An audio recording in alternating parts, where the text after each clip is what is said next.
أخبار ماروكو 21. الخبر اليقين في الوقت والحين. هاد اللقطة الإخوان فعلا تقشعر لها الأبدان. هادو هما اللبؤات الأطلس الحقيقيين. هذه هي مثال للمرأة المغربية الصبورة. السلام عليكم، مرحبا بكم متابعي قناة أخبار ماروكو 21 الوفية في كل مكان. وفي هذا الفيديو الجديد كنا شفنا الفيديو اللي دار ضجة كبيرة في مواقع التواصل الاجتماعي بخصوص مجموعة من النساء اللي كيحملوا الطوب على الأكتاف ديالهم وكيطلعوا به المسافات الطويلة للمساعدة في بناء المسجد.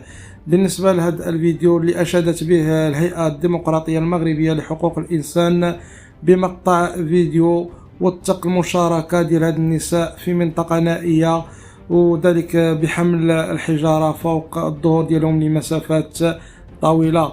وكتبت الهيئة الحقوقية على الصفحة ديالها الرسمية بالفيسبوك: حرائر نساء المغرب رفضن الجلوس وأبين إلا أن يحملن على أكتافهن وظهورهن مواد البناء لمساعدة أزواجهن إسهاما منهم في بناء مسجد يذكر فيه اسم الله بأعلى قمم الأطلس.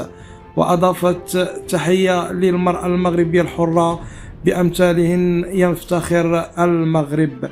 هذا وقد أثارت صور نساء يحملن شحنات من الطوب لبناء مسجد في دوار أمدار في إقليم تارودانت إعجاب وإشادة رواد وسائل التواصل الاجتماعي. وقد أظهرت هذه الصور عزيمة وإصرار هؤلاء النساء من مختلف الأعمار على حمل الطوب في مناطق صعبة الوصول لبناء مسجد في قرية نائية.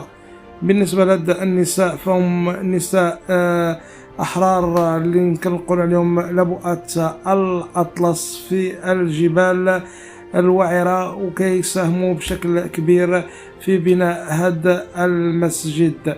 نتمنى هذا الفيديو يلقى صدى وأذان صاغية للمسؤولين باش يقوموا بعمل مساجد أخرى ومستشفيات في هذه المناطق النائية. دمتم في رعاية الله، وإلى فيديو قادم إن شاء الله.